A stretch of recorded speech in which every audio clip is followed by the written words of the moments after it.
big stuff we have here today. In fact, before I was president, I would have been very intimidated, but now I'm president, so I don't have to be. But today we celebrate the core values that built this country: and freedom, hard work, risk-taking, and above all, trust in Almighty God. You're very much in God in this room, and that's very nice. You're business leaders who believe strongly. We have some business leaders that don't believe strongly, and somehow you and I don't like them as much. But I want to thank Pastor Paula White. She's been my friend for a long time. And John for convening this incredible group. You know, her husband's one of the most talented musicians in the world. Stand up, John. Stand up. Okay. I stole a couple of his songs for the rallies, and he never sued me, so I was very happy. But we all come from the same place, right? So it was great, and we appreciate it, John. Thanks as well to Treasury Secretary Scott Bessent, who's doing a fantastic job. He goes on television and he calms the market. I go on television, I rile the market, and I say, we better send him in there, Howard, right? And the market's become so calm and nice. So you're doing a good job, Scott. Thank you very much. You make any deals today? We got a lot of them, boy, I tell you, we have. But the best deal is just sending out the paper. You know, they keep saying, well, he hasn't made the deal. Well, we made a number of deals, but why isn't he doing deals? Because the paper is better than any deal we can make. Do you understand? The people in this, Kevin, they asked you that question this morning. You were great this morning, but they said, well, when is he going to start making deals? The next time we could say, just no, every time he sends out a document that you have to pay 35%, or 25%, or 50%, or in one case, 100%. Those deals, you can't beat those deals, but we're still willing to talk. And they all, literally every country wants to make a deal. We're in a good position. You would call it a position of strength. I don't talk that way because I'm a politician now, unfortunately. And I don't want to talk about strength. I just want to say we have to be treated fairly, because we were ripped off on trade and the military for, we protected other nations. Nobody paid us. Nobody did anything for us. Nobody helped us. And that's much different. NATO is a much different situation now. When I got in, I believe we were paying for 100% of NATO. And now they're paying, they went from 2%, but they were paying 1% to 5% that they're paying. That's a big difference. It's about $1 trillion difference. And they're wealthy, for the most part, wealthy countries. And some of them they're among the most powerful, among the wealthiest countries in the world. So they're going to start paying, and they want to pay. And we had a great meeting about 1 month ago. That set the stage for what happened here, but it's very important. So I want to thank Scott for being here. I want to thank Commerce Secretary Howard Lutnick.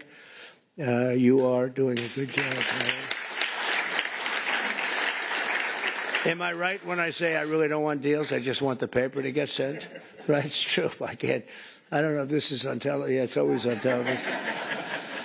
SBA administrator and a great person, cabinet member, a friend of mine for a long time, Kelly Loeffler. Kelly, you're doing great. She's small business, right? She only does small business, but when you add it all up, it's the biggest bank in the world by a factor of about 10, right? She's doing a great job. And director of the White House Faith Office, Jenny Korn, who's also amazing. Thanks, Jenny. From the earliest days of our republic, the steady compass of faith has guided the strong hands of American workers, builders, and entrepreneurs like really no other. Our country was founded by pilgrims and believers, and every generation since, Americans of faith have built our communities and forged new industries and enriched our country by millions and millions of people and ways. John D. Rockefeller, J.C. Penney, Charles Goodyear, Truett Cathy, and frankly, we have people I could name right in this room sitting here that their names are every bit as big as that. They were inspired by their love of God, and now the proud tradition continues with all of you. And this group reminds us, as a nation that prays is a nation that prospers. And you see that. I think one of the reasons we went so bad is they really wanted to take God and religion out of your lives. And there was nobody to, look up to. There was just nobody. It was, we were freewheeling, and we can't freewheel. Now we have to bring religion back into the country, and we're starting to do that, I think, at a very high level, Paula, a very, very high level. You see churches are starting to fill up again. Under the Trump administration, America is prospering and America is winning like never before. Our country is back. So I was in Qatar, Saudi Arabia, UAE, and then a month ago we were in Europe with all of the NATO countries, European countries, and plus Canada. And almost everyone said almost the exact same words. They said, 1 year ago, your country was dead. Terrible term, but that's what it is. Your country was dead. We thought it was finished. And now you've got the hottest country anywhere in the world. It's true. It's the hottest country. Did you see they found $25 billion of essentially profits last night? They said, where did it come from? It came from management, but it came from tariffs. And it came from, good business skill. And I've always made money. Now I'm making it for you people. I've had good days and bad days, but in good days and bad days, I always found a way to make money, and we have to do that for our country. But and we did 188 billion in Scott just now, 188 billion in tariffs, 188, and we haven't even started yet. That's only for cars and steel. We actually have barely started. The economy is roaring, business confidence is soaring, incomes are up, prices are down, and inflation is dead. It's dead. We have a bad Fed chairman, really bad. If he would lower the rates, and I tried being nice to the guy, it doesn't help. He's like a knucklehead. No, he's a knucklehead. Stupid guy. He really is. Each point, think of this, each point costs us $360 billion. 1 point, $360 billion. 2 points, you got $700 billion. And we're way high. We're at 450 or 425, 450. And how do you go borrow money at 1% when the Fed has you at 450? And, it's not that easy. I get angry at them. Why are we paying so much? Because he's got you up at this number. And we should always be the lowest. Now that we're doing great, we have no inflation. Think of it. Our stock market hit record highs. Everything's hitting a record high. We're really running good with no inflation. And we should be at 1%. We should be at 1%. We should be less than 1%. I think Switzerland is the lowest at like 0.5%. We should be lower because without us, there's no world. I don't want to sound overly aggressive, but without us, you have no world. And we've put our country on solid footing. We had a man as president who was the worst administration, worst president in the history of our country. We've had some bad ones, but he's the worst ever. What he did at our border can never be forgotten. 25 million people allowed to pour into our country, all unchecked, unvetted, murderers, gang leaders, gangsters, people that you don't want in our country under any means, terrorists. We have many terrorists in our country, and we're watching them close. Tom Homan, by the way, is doing a phenomenal job. Christy Nome is doing a phenomenal job. We had last week, it was reported, nobody, not one, even I don't know if I believe that number, but it's done, the numbers are done by liberals. So they said, did you know that? They said we had nobody, zero, cross our border. It's the first time that ever happened. Zero. Did you hear that? It's like crazy. But we have people from mental institutions, insane asylums even. That's a mental institution on steroids, essentially. But we had people coming into our country. We can't have them. And we have to get them out. But we can never forgive this administration, this past. And I'm okay with administrations. I mean, I can go through a Democrat administration, say, hey, look, they worked hard, they tried hard. But the things that they did to this country, we can never, ever forget it. from the rigged elections to the border, to the transgender for everybody, from men playing in women's sport. You ever take a look at some of these records? There was a long-distance race, a marathon, where they had a great female runner, a number of them, but they had one in particular, and they had just an average male runner who had transitioned. He won the race at the end of the day by 5 hours and 14 minutes. They waited for 5 hours. The weightlifting records are better, though. The weightlifting records are better, you know, the way they took a record that hasn't been broken for 18 years. 18 years. And, you know, they'd add a quarter of an ounce on each side of the barbell. And they'd just a little tiny piece of stuff. She'd go up and she couldn't get it up.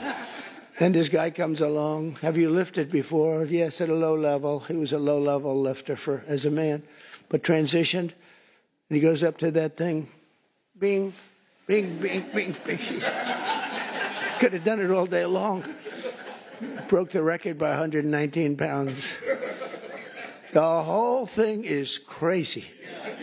The swimming records are pretty good, too. You got to see that. I told the story. You had this great group of grew up with each other because, you know, they sort of swam at the top level. And they were swimming, and one girl was seriously injured.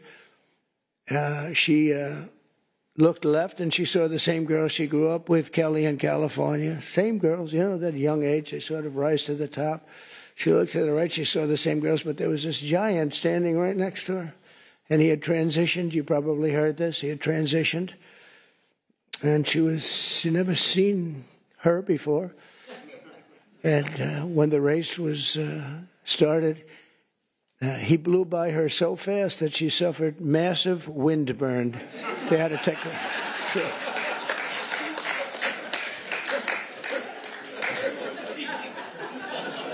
And he got out of the race, and he went had a little lunch, and then he came back and watched the rest of the young ladies finish up. The whole thing is crazy, and it's so demeaning to women. It's so demeaning to women. But it is what it is. But what they did to this country, and we ended all of that, as you probably know. We ended the woke. The woke stuff is no longer in favor. But we're doing fantastically. Wages for blue-collar workers have surged by the most in over 60 years. Gas prices have reached the lowest level in 5 decades. Actually, we're going to see some really good numbers. Drill, baby, drill. Drill, baby, drill. I got to make sure that people can afford to produce the gas. But the gas has gone to the lowest level in decades.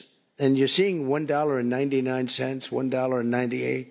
$1.98, and I saw $1.95 at certain states. Not California, because every time it goes down, they add taxes onto it.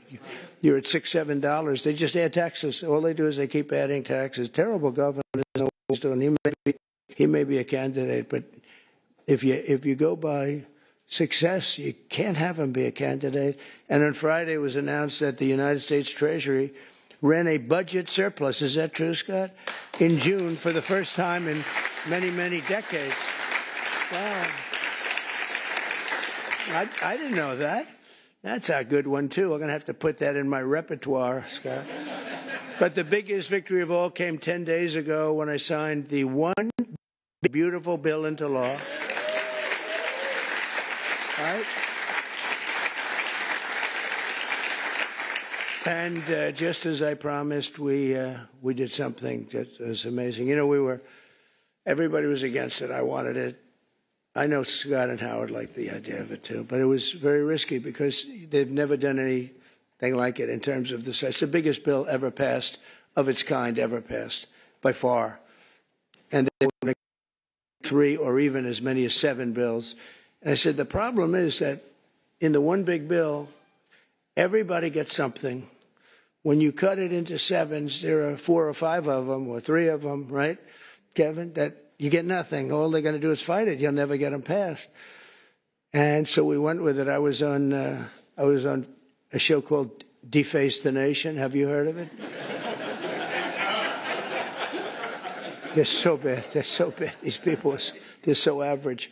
but I was on this show, Deface the Nation. Ladies and gentlemen, President Donald J. Trump on Deface the Nation. No, but they're all so bad. But we were on the show, and she said to me a question. She said, what would you call this bill? Would you want to have it called One Big Beautiful, or would you rather see it? I said, what I want is one great, big, beautiful bill. And Speaker Mike Johnson, John Thune, they were watching, and they said, what a great name for the bill. We actually ended up calling it that. We took the great out. I actually liked it even better. One great, big, beautiful. But they said, let's a little bit of a low-key. But we got to pass. But we got to pass because there's something for everybody. And there are things that people don't like, but you need them for the country. You know, you have to do some things that are great for the country, but they wouldn't necessarily get the votes. And we got the votes. Think of it, not one Democrat vote. All the goodies that we got, not one Democrat voted in either the Senate or the House. And we're talking about tax cuts and business. I mean, so many different things that are so good, right? Not one Democrat vote went with us, not one. So we had to get almost every. In the House, we got 218 to 2. Think of that, 218 to 2. Nobody could do that. It's never been done. And that says, you know, and we have Rand Paul Jr., who's a guy from, we call him Rand Paul Jr. because he always votes no. A guy named Massey, always votes no. We had another guy who I helped very, very strongly, helped him with a very personal situation, got him through it. And he voted no. I said, thank you very much. I appreciate it. And then we went to the Senate, and you had, of course, Rand Paul, who always votes no. They call him Just Say No. I think they think it's... No, I think they and, you know, I got him elected. I had to go to Kentucky twice to do rallies to get him elected twice. But they forget. A lot of politicians forget. And then we had a couple of others. Susan Collins, she's another one. Just Say No. She always brutal. And we had some people. Tillis, I guess, was a no, right? He was a no. And they said he was brave. He said no to the president, but he resigned the following morning. So anyway, that was terrible, I thought. But we couldn't lose more than 3. We had 3 that said no, and so we won that 50 to 3. So it's pretty tough. And a senator came over to me and said, "I can't believe you won the House." Great guy, this senator, Eric Schmidt, who's doing a great job. He said, "I can't believe you won the House." I said, "Actually, so remember 218 to 2."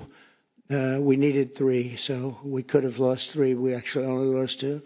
I said, no, actually, the Senate was tougher than the House of the 2. That question is asked to me, who was tougher?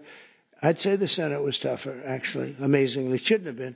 We had a slightly bigger margin in the Senate proportionally, but it was brutal. It was, they said, sir, we have 12 hard no's. You know, a hard no is not recoverable, right?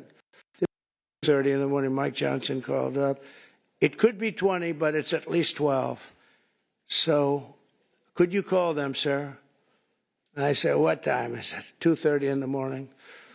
And we have to win, right? We can never give up. The people in this room, right? You never gave up. My supporter right from day one, and her husband with a bad damn back, right? How's his back? Is he okay? Every time I see him, he's got a bad back. But he's got a lot of cash, so. A lot. He's got a lot of cash. But no, they're great people. Thank you very much. I do appreciate you. You were there right at the beginning, you know, always was there.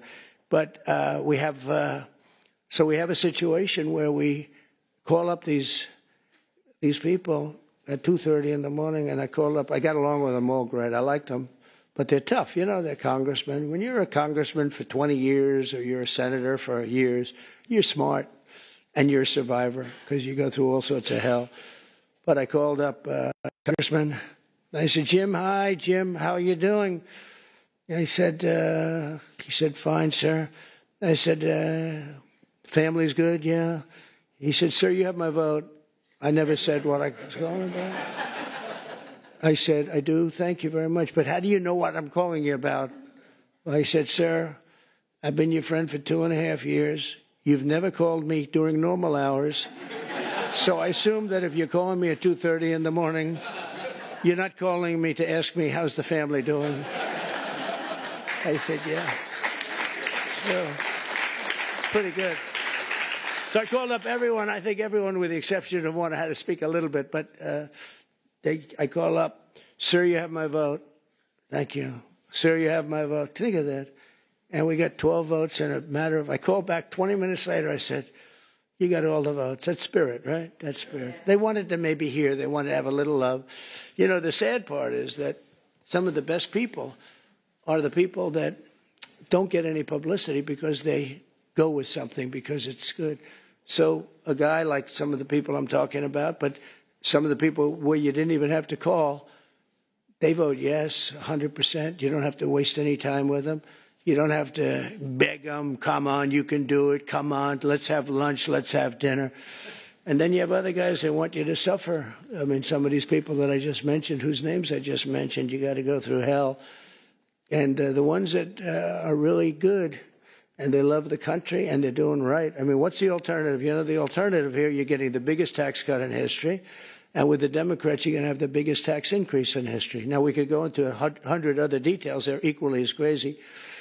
So I said, so what's the difference? So you're going to say no, and you're going to have the biggest tax cut in history this way, and you're going to have the biggest tax increase the other way, and you'll probably end up in a depression, because if you ever did that, it would be a shock to the whole world. That's what happened in 1929.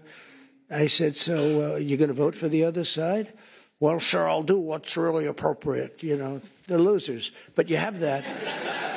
Really, they're grandstanders. You know, you have grandstanders, and you have them in every business. And the Democrat has far fewer. They're grandstanders. But, you know, the one thing about them, they have bad policy.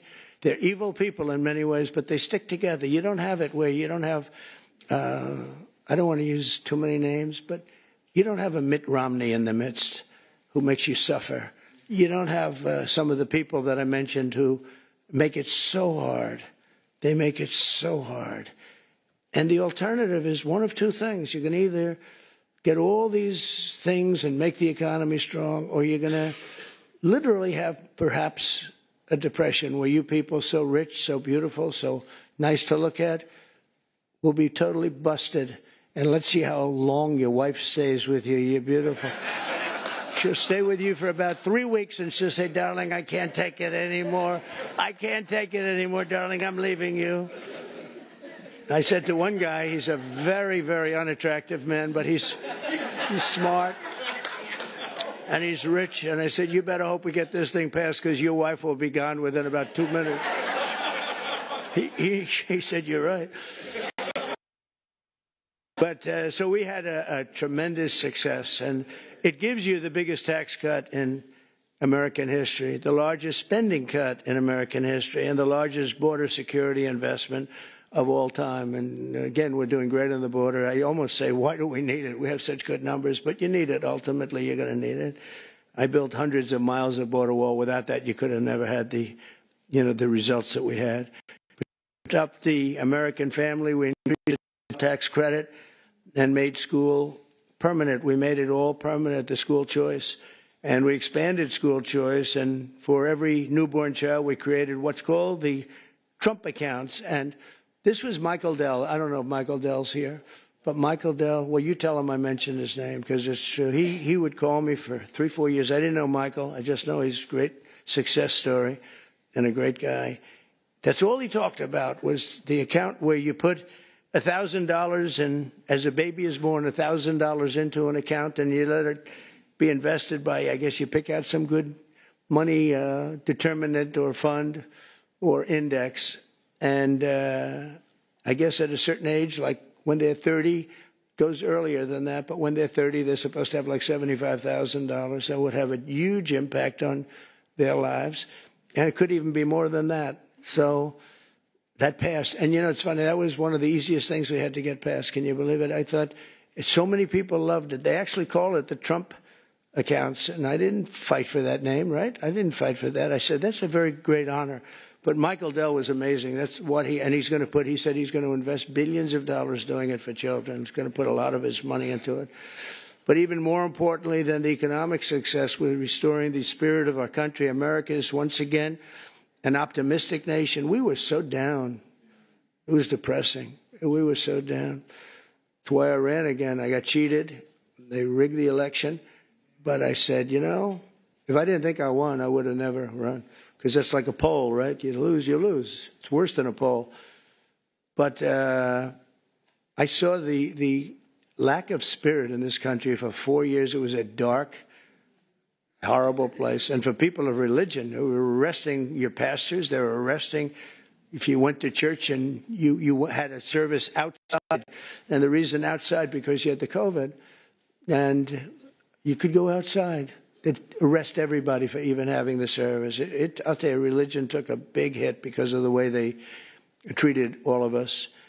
And we now have a confident nation, an optimistic nation, and we have one nation under God, and we'll always keep that term.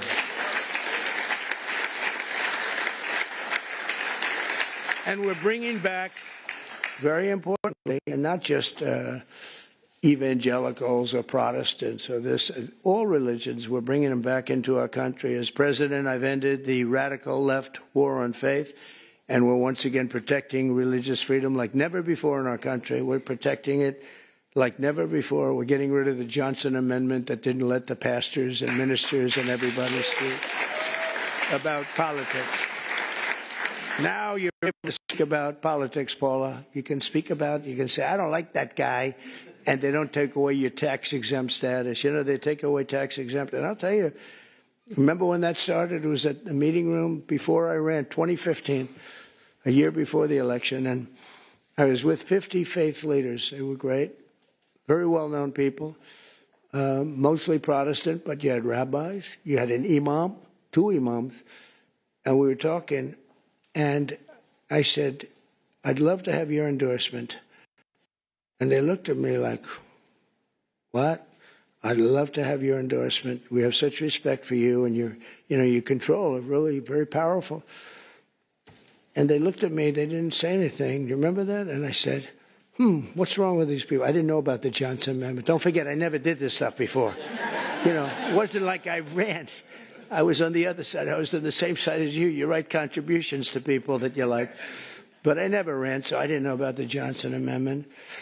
And I called Paula and Jenny aside. I said, could I ask you, when I said I'd want your, support, your political support and endorsement, they looked at me very weird. What's going on? Well, sir, there's a thing called the Johnson Amendment. And if they even speak about anything having to do with politics, they will immediately take away their tax-exempt status. And if they lose the tax-exempt status in your world, that means you might as well close up your church. I said, you got to be kidding. So I can't really. And I told them, we had another meeting a couple of months later.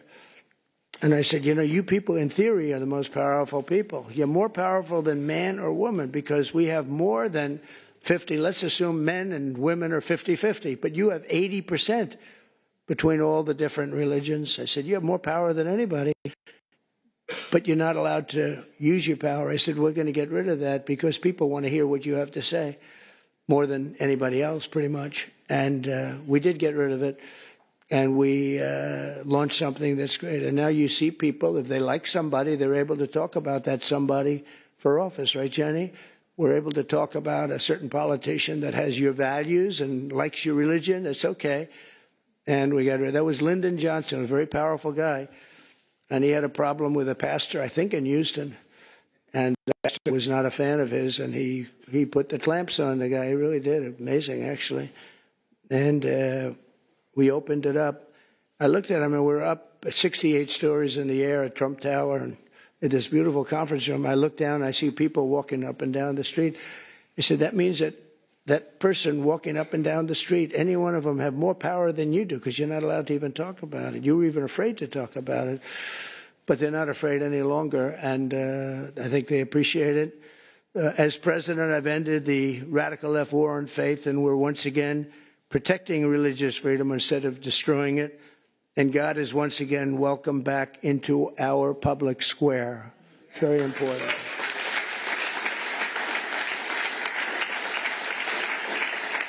And I stopped the Biden administration's persecutions of Christians and pro-life activists. They would put people in jail if they even uttered the word. And, well, look at me. I mean, look what happened to me.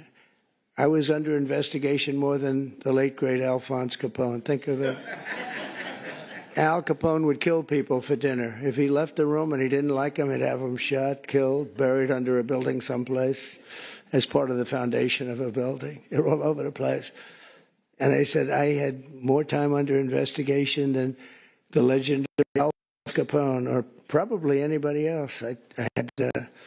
But I had a lot of good people with me, and most importantly, I had the base with me at a level that it actually became stronger. The one thing I did that was very helpful, I was indicted 5 times. Think of that. Indicted. That wasn't a word that was in my father's looking down, my mother's looking down. That my son's not supposed to be indicted, I think. I got indicted 5 times, impeached 2 times. All bullshit, right? All terrible stuff. And I got impeached for making a perfect phone call. Good luck. Congratulations. I had a guy come up to me, a secretary of energy from before. Sir, could you call up, of all people, President Zelensky? And I called him. I actually held off. He must have come 10 times. Please, sir. It's because they wanted to do business or something, oil and gas. Who the hell knows what they wanted? You can imagine what they wanted, but they wanted, would you call up President Zelensky? And I did. When I finally got him, I said, congratulations on your win. He had just won. This is early in the process. Should have never been, that war should have never taken place, by the way. If the election weren't rigged, that war would never be happening right now. Millions of people being killed. That war would never be happening. But would you call up? So I say, hello, President. How are we doing? Everything good? Good. Congratulations on your big victory. Wonderful job. Great, great, great. Hang up, that's it. I get indicted for making a phone call. I told that secretary, who wasn't the smartest bulb, he wasn't Rick Perry, you don't want him on your debate team, let me put it that way. Rick, you're not going to be on my debate team, Rick. But he's the one that asked me to do it, Rick Perry. And I said, thanks, Rick, that was a wonderful suggestion. I just got indicted over your stupid call. This is what we have to put up with, right? This is what we have to do. We have to put up with things. But it's been an amazing period of time, and we've straightened out so many bad things in this country. I created a Presidential Commission on Religious Liberty and established a Department of Justice task force to eradicate anti-Christian bias, because you have a very big anti-Christian bias that you don't think about and you don't hear about it. I established the White House Faith Office to defend and represent people of all faiths, and it's located in the White House. You've never had an office. You've never had that. And Jenny and Paul are there all the time, but we have it in the White House, so people can call up and complain, or they can call up and say, you're doing a great job, whatever. But we have it actually in the White House. Nobody's ever done that. We've restored the fundamental principle that God created 2 genders, male and female. That was a tough one. That was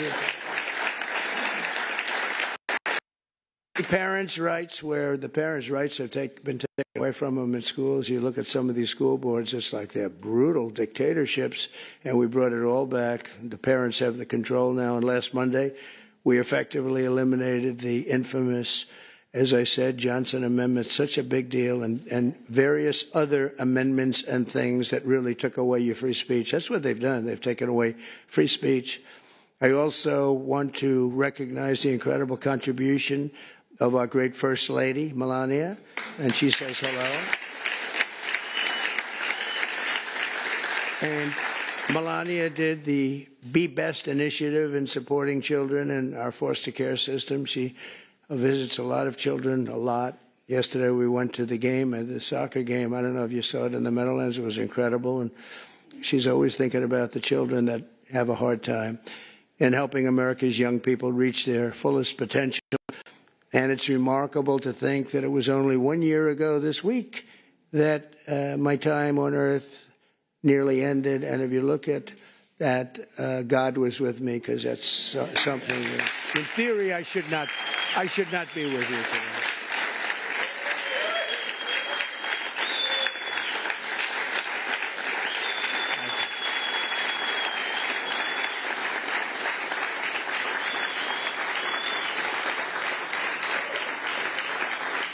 Well, I believe that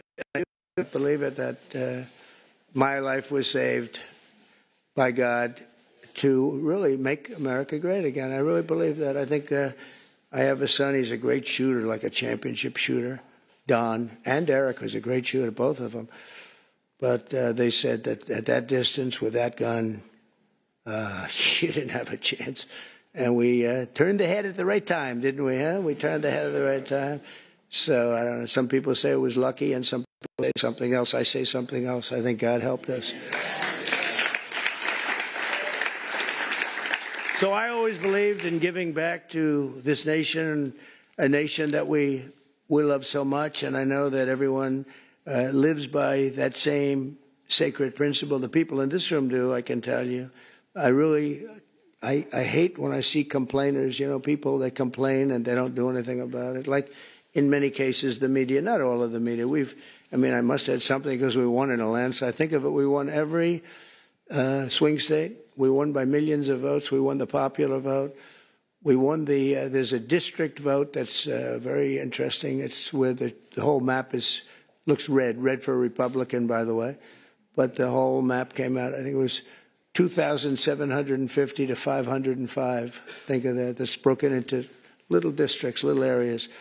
We had an unbelievable election, and so I don't know, somebody said, how do you win without the press?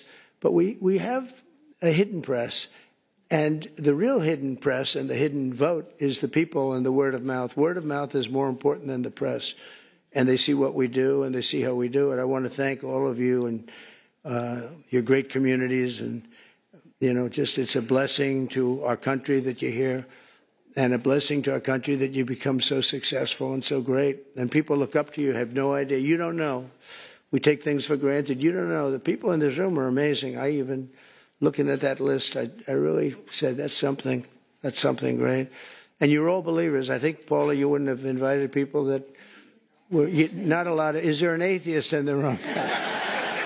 Any atheists? I don't think so. I wouldn't want to raise my hand if I were. I'd be in big trouble. No, you invited all people that are outstanding in faith and success, and it's a very noble group. But it's because of the patriotism and goodwill of citizens like you that America remains strong and faithful and free. And together we're going to continue the fight for Judeo-Christian values of our founding fathers. We'll grow our economy. We'll defend our sovereignty. We'll protect our children. When you look at the job we did, I was just thinking, because President Putin said it to me and other leaders said it to me, when they looked at those B-2s go in, and think of it, they flew for 37 hours straight. We had 52 tankers, the gasoline tankers, and they rode along with them at different aspects, and they refueled. And not a screw was broken, not a mark was on those planes. Every engine was perfect. When they landed, they were just as good as when they took off. Think of that, 37 hours and about 40 minutes through a very rough territory. And those machines worked incredibly well, and literally not a problem. And when I honored the flyers, we did it last week, I also honored the mechanics, the people that took care of those machines. And I said it's equally important. And you compare that, same country, you compare that with what happened with Jimmy Carter. It was a sad situation. The helicopters were coming down, and they were aggression, and the men were all over the place trying to get the hell out of there. And it turned out to be a hostage situation, and horrible thing. And probably it was one of the things that cost them the election, certainly. But when you think of that and you see this was, in terms of perfection, they think it was a perfect military. We sent the planes to Guam. Everybody thought we were flying to Guam. And they said, oh, they're going to Guam. Well, Guam's out of the way. At the same time, we had some others going a different direction. I watched horrible CNN. You have to watch sometimes your opposition, and they are opposition. And I saw that they had basically the plans of when we're going in, when we would be entering Iranian oil airspace. And I said, that's weird. And I called the general, Raisin Kane. He's fantastic. I said, General, and Pete Hegseth, I said, I'm watching newscasts. You're taking off tomorrow, and what time we're going to be entering the very dangerous airspace, the worst air space anywhere there is, anywhere that in the world. I said, what do you think? Sir, we'll be fine. We blow them away, we'll be fine. Because, they went those B-2s with 7, and they were surrounded by a lot of great planes. F was the most beautiful plane ever built. The fighter jet, F-35, a lot of different planes going with them. I said, but wouldn't a surprise be better? Yeah, it would be better. I said, well, then let me cancel it, and let's make it at a different time. So the day before, I canceled it. And I said, I'm canceling it. We'll do it sometime within the next 2, maybe 3 weeks, but I'm canceling it. And then I had a meeting, and I said, I have an idea, because I got slightly big coverage, to put it mildly. So everyone knew it was being canceled. I said, the exact same time we were supposed to leave, the following day. And we took off, and that's when the planes went out to Guam and this and that, and we took off. And that was the only time, and they said it, that was the only time they knew we wouldn't be coming in, was the exact same time that I came. I said, let's do something. And they flew in, and they were stealth, incredible planes. They were stealth. And they hit every bomb, hit their mark. Every single bomb hit the mark. It was unbelievable how they did it. And then they said, skedaddle. Skedaddle means get the hell out of there. They had to get out of that airspace.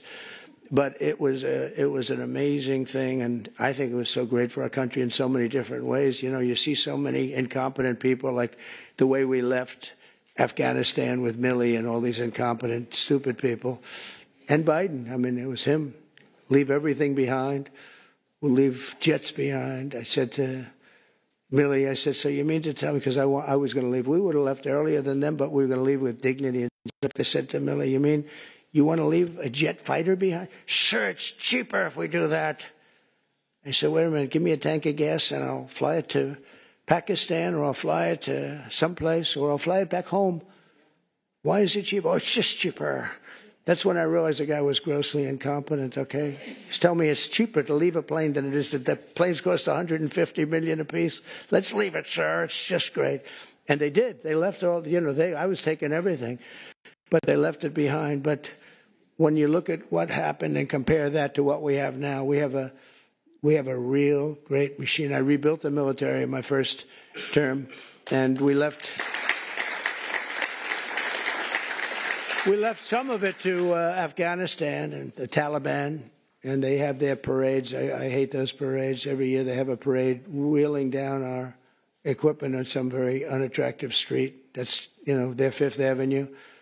They show our equipment going down. Just it's getting older and older, but I hate to see it. But we're going to be working together to protect our children, and with the grace of God and the blessing of Providence, we will lead our country to heights that it's never seen before. I think we're going to be more successful in many ways, but I think we're going to be more successful than we've ever been. And I do think this, if we didn't catch it, the country was finished. I think we were run by incompetent people. We were run by an auto pen that nobody knows who used it. I think it's one of the biggest scandals in the history of our country. We were run by an auto pen. Nobody has any idea who used it, including Biden. He doesn't know. Saw that interview yesterday. He knew nothing. So it's a very terrible. We're against an evil group of people, and they're very smart. Very smart. He's not, but they are. They took over the Oval Office. They actually took over the Oval Office. We can never let a thing like that happen again. So, Paul, I want to thank you very much, and I want to thank Jenny, and most importantly, I want to thank the people in this room. You really are incredible people, an inspiration to our country. And I know you don't know that. You don't think it because you're too busy working. But you are. You're a great inspiration to young people that want to be just like you when they grow up. And thank you very much for being here. And it's a great honor. And, Paul, I think you're going to say a prayer. I'll stay with you while you say your prayer, okay? Thank you very much, everybody. Thank you. Thank you very much.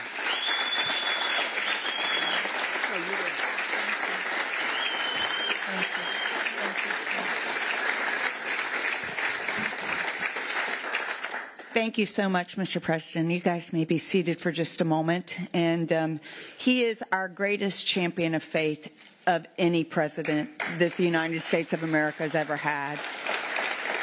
We are deeply grateful for that. We are very honored that you are all here with us at the White House, and where faith is not sidelined, but has a seat at the table. And as we gather today as leaders of industry, of vision, of faith, I believe that today is going to be very enlightened, and I'm so overwhelmed. We're getting ready to worship and pray, and to just think that prayer, worship, and doing good works is welcome back into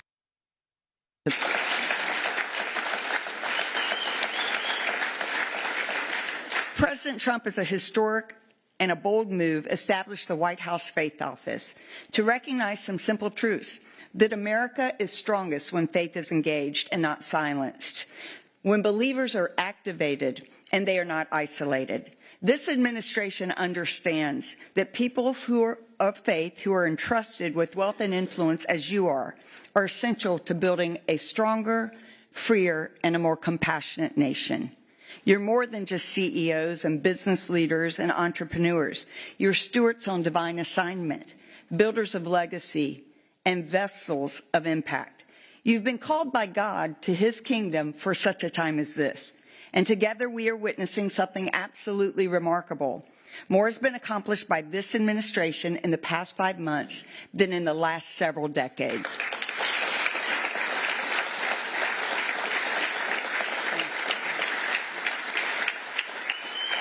And that is due to the leadership of President Trump, his administration, and the great team he has assembled. America's spiritual and moral foundations have been restored, and it's only the beginning. Today's not just a luncheon. It is a moment of divine alignment, a commissioning. And we believe that God is raising up business leaders who don't separate faith from enterprise, but who see their platforms and their pulpits as their businesses and instruments for eternal impact. Let us pray. Heavenly Father, we come before you with great reverence and expectation. Your word declares in Isaiah chapter 43, verse 19, "Behold, I am doing a new thing. Now it springs forth. Do you not perceive it?" Lord, we do perceive it. We see the stirring of your hands, reviving hearts, reforming systems, raising up leaders at this very hour. We thank you for our great president, President Trump, for his life, his courage, his clarity, and unwavering defense of faith and freedom. May your wisdom guide him and your protection always surround him, according to your word that does not return void. In Psalm 89:21, that you say, "My hand will sustain him, and surely my arm will strengthen him." We bless every person in this room, those you've entrusted this wealth, strategy, and vision to, according to 1 Timothy 6. That you tell us, do not put our hope in riches, but be rich in good works, generous and ready to share. So they are your Josephs in Egypt, the wise stewards in famine. They are your Daniels in Babylon, the uncompromising voice, and your Lydia in Philippi, the ones who expanded the kingdom. Let this be more than a meeting. Let it be a movement where we come together and converge to bless communities, care for others, and reach nations, empowered by your purpose and your grace. Unite us with the common cause to use our time and talent. For thy kingdom come, thy will be done in the earth as it is in heaven. In the mighty matchless name of Jesus, we pray these things and come in agreement. Bless this food and bless everyone. And everybody said, amen.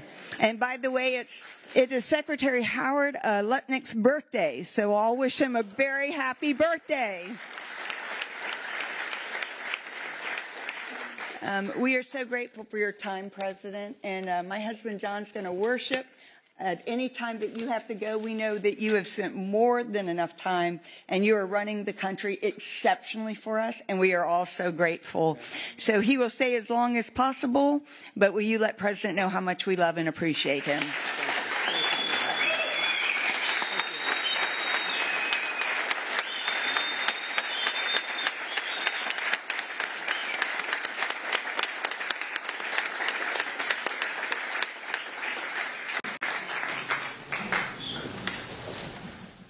That was a live look from D.C. President Trump just spoke at the White House Faith Office Luncheon.